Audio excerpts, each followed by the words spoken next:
Hey guys, welcome back to my channel.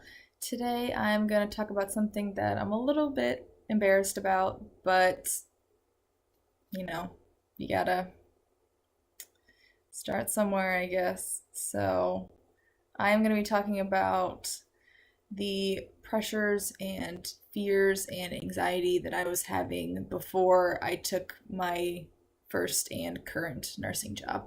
So I did record this video right down here right after the interview at the place where I currently work. So let's get into it.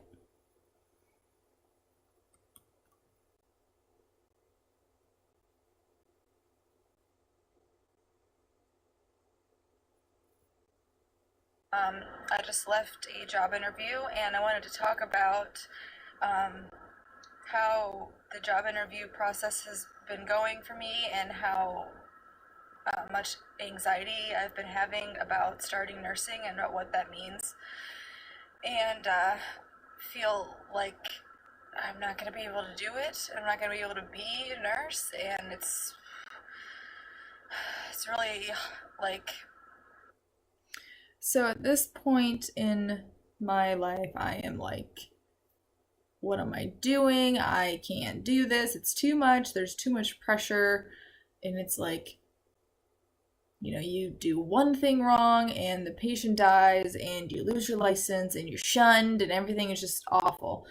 And, now that I'm in it a little more, I'm like, okay, it's really not like that extreme, but that's what they teach you in nursing school. Like, if you don't do everything perfect, patient's gonna die, you're gonna lose your license, and everything's going to hell. And I get why they teach you that way, but it's like, I can't take that. Like, I don't need that. So at this point right here, I've had two interviews. This one is for the Med-Surg floor where I'm currently working, and the other one was for an ICU. And I'm feeling like I can't manage 6 patients. I can't, in nursing school, they're like, here's one patient and you have to do all this paperwork on them because, we don't have anything else for you to do. And we're not going to give you more than one though because it's going to be too hard. So just fill out all these papers on them, look at their labs from the past 6 years, and you have to write a report on them, but you only get to see them once, so you better hurry up and get everything. Plus, do all like the bed baths and the vitals for like everyone on the floor because as soon as you show up, the aides are like, okay, bye. I don't have to do work today. So yeah, it's great. Great. So they don't really give you the time management skills in nursing school that you need. And granted, they really can't, but I feel like I benefited more from my very last rotation, literally just being with the same nurse every week and just working with her on all her patients and not spending my whole life looking up the labs and CTs and everything that this patient has ever had in their entire life because that doesn't help me really when I'm trying to do one thing. So I'm feeling like I can't do it because I never have. And they've never given me the opportunity other than my very last rotation, which was in the emergency room. I loved the emergency room and I really thrived there, but I'm glad that I chose Med-Surg knowing what I know now. So let's keep watching. Hard for me to talk about.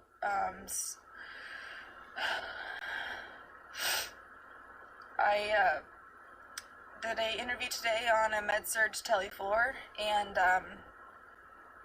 it went great, and the shadow experience was great, and which makes me feel even more inadequate because I feel like this is gonna just like I'm just gonna falter and I'm just gonna fail.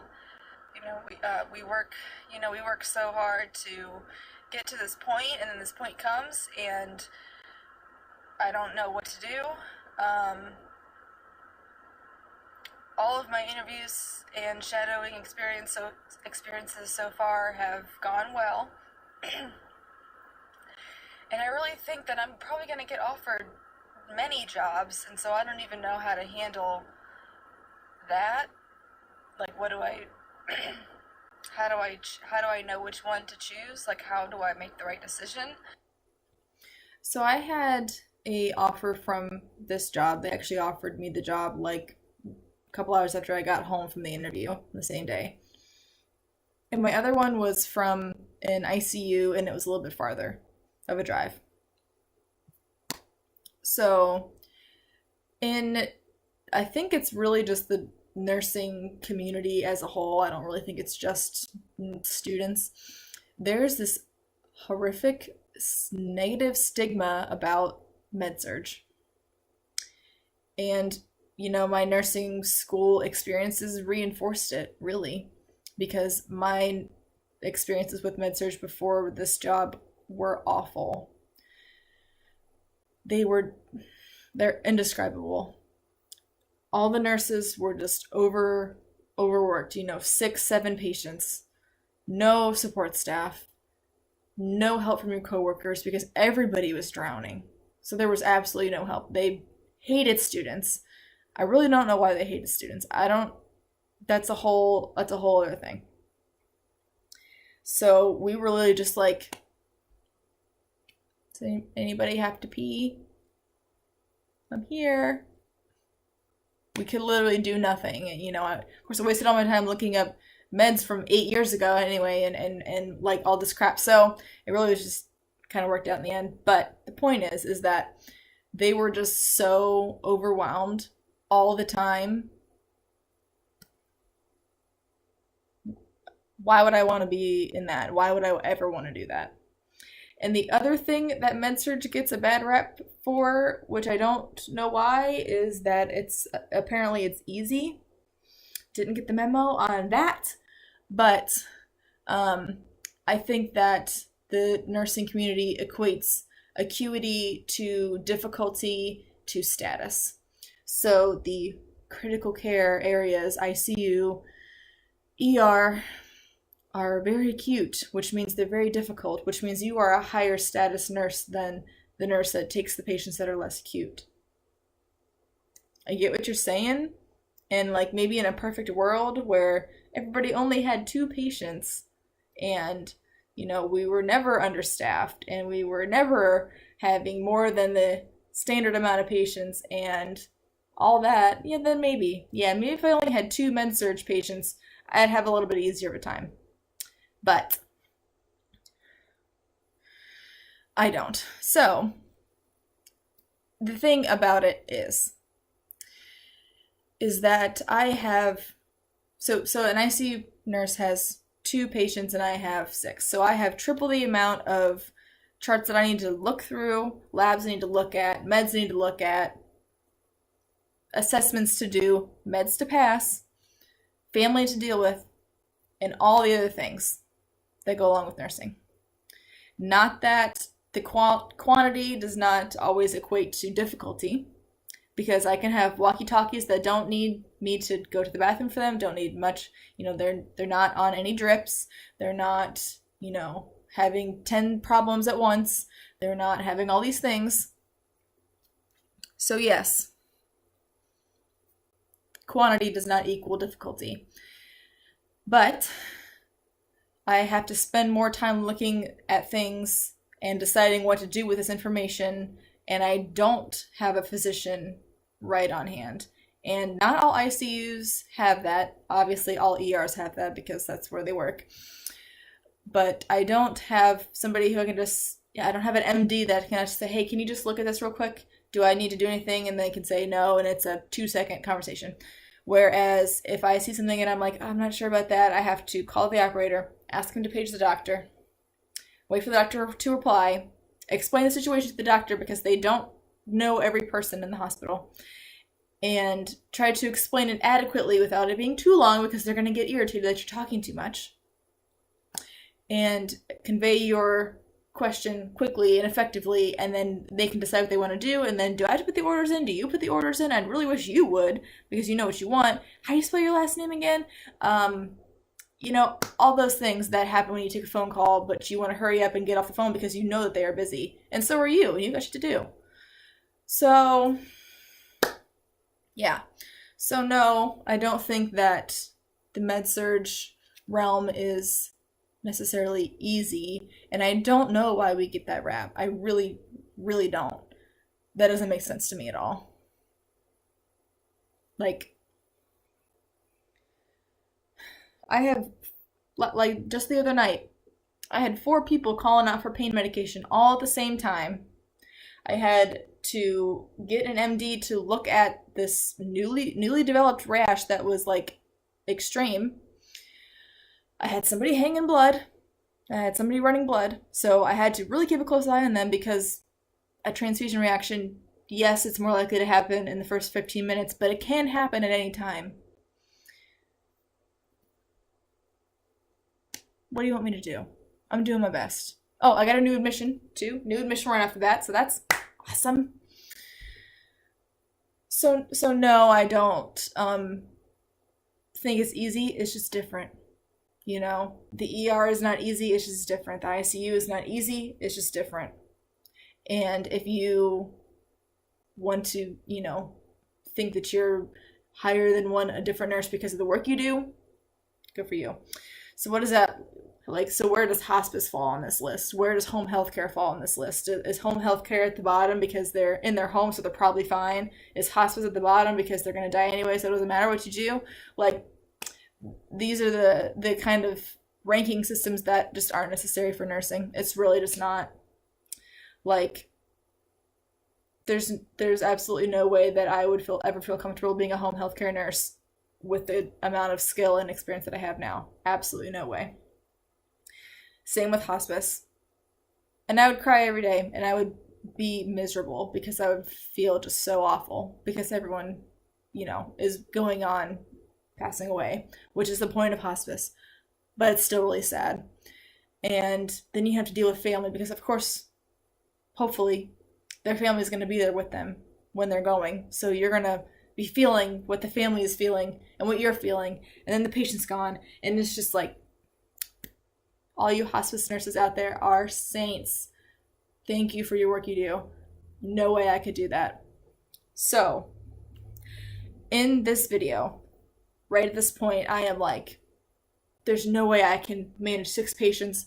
I don't want to do it. I want to go to ICU because there's only 2, and yes, they're super acute, but there's people right there that can help me, and I don't have to feel like I have neglected the person that's down the hall for 3 hours because I've been so busy with all the other ones that I'm doing.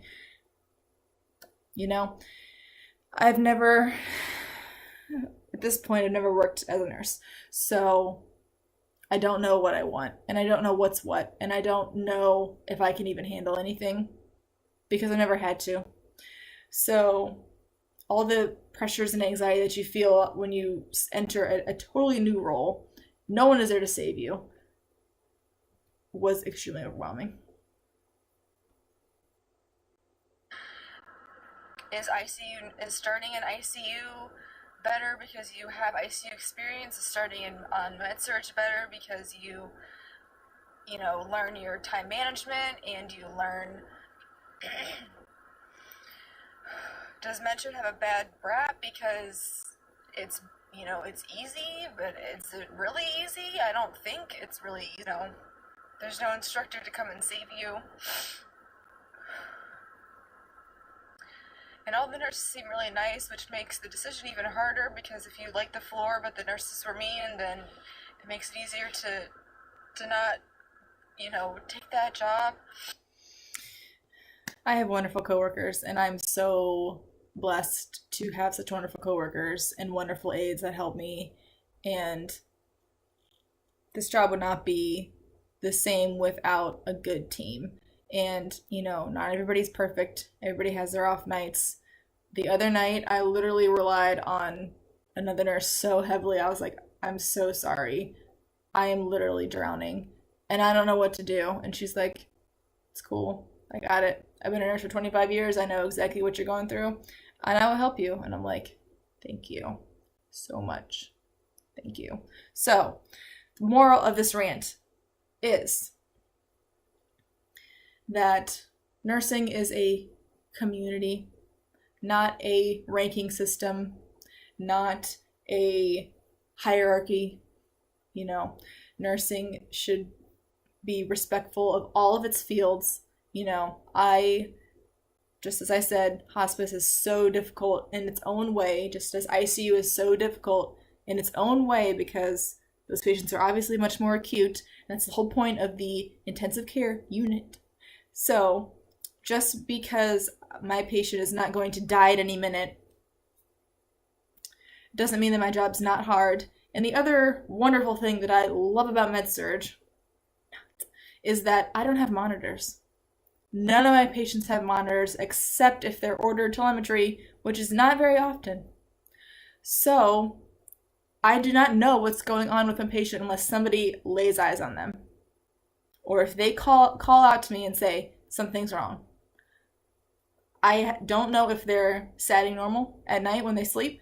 I don't know what their blood pressure is at every second, like if I have an art line. Don't know that. Don't know what their rhythm looks like unless they have tele on, which is obviously very rare. So if I just checked on them and they were fine, and then all of a sudden they code and die, I might not know. And that is extremely scary when it comes to Med-Surg. So I keep a very close eye on all my patients, and I think, I treat them as if they are more fragile than they are, because anything can happen at any moment. Or maybe they were going downhill and it was something really minor that I didn't catch, like a low urine output.